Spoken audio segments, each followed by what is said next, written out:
आज हम बात करेंगे आदिकाल की सांस्कृतिक स्थिति की। किसी भी काल के ऊपर उसके साहित्यिक और सांस्कृतिक परिवेश का प्रभाव अवश्य पड़ता है, और यह हम अच्छी तरह से जानते हैं कि संस्कृति हमारी जीवन शैली और हमारी सभ्यता की परिचायक है। जहाँ तक आदिकाल का प्रश्न है, आदिकाल का समय सांस्कृतिक दृष्टि से उत्कर्ष का काल था। हर्षवर्धन के विशाल साम्राज्य ने हिंदू धर्म और संस्कृति को राष्ट्रव्यापी एकता का आधार दिया। इस वातावरण में स्वाधीनता एवं देशभक्ति के भाव दृढ़ होने लगे थे।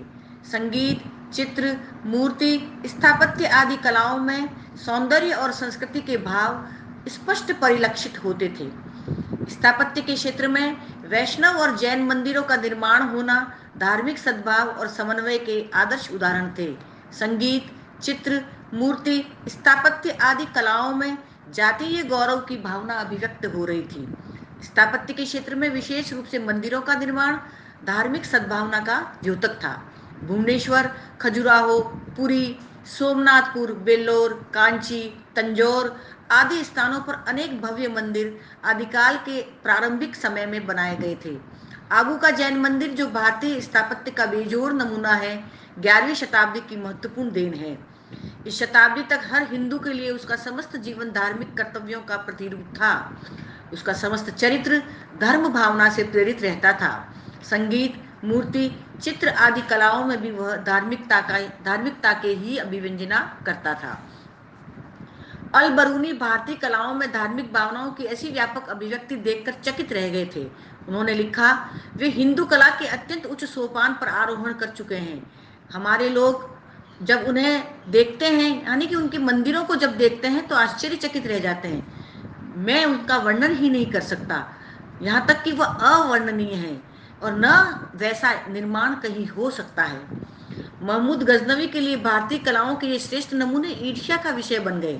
जनजीवन का यह उत्सव चैन उसे बर्दाश्त ही नहीं हुआ। वह आक्रांता बन दर्प में चूर भारतीयों पर अत्याचार करता रहा। राजपूत राजाओं की सारी ताकत आत्मरक्षा में खर्च होती रही। सांस्कृतिक जीवन में बड़ा बदलाव आया इस्लाम के प्रवेश के बाद। इस्लामिक मतवाद दो जातियों हिंदू मुसलमान में सांस्कृतिक समन्वय लाने में पूरी तरह सफल नहीं हुआ।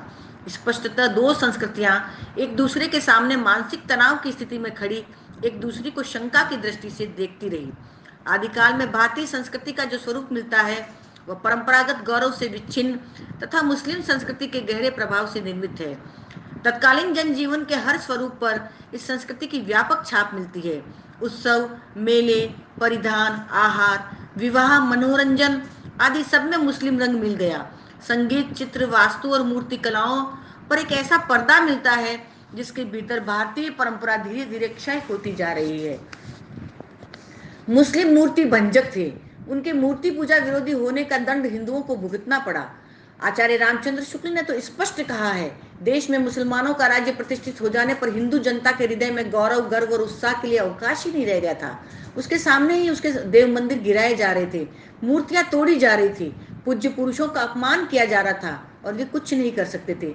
यही कारण है कि आदिकाल के अवसान और भक्ति काल के उदय के संधि द्वार पर कवियों के लिए वीरता के गीत गाना संभव ही नहीं रहा। जैसा कि शुक्ल जी स्पष्ट तौर पर कहते हैं कि इतने भारी राजनीतिक उलटफेर के पीछे हिंदू जन समुदाय पर बहुत दिनों तक उदासी छाई रही। अपने पौरुष से हताश जाति के लिए भगवान की शक्ति और करुणा की ओर ध्यान ले जाने के अतिरिक्त दूसरा मार्ग ही क्या था। और देखिए, तभी से भक्ति का उद्भव प्रारंभ होता है।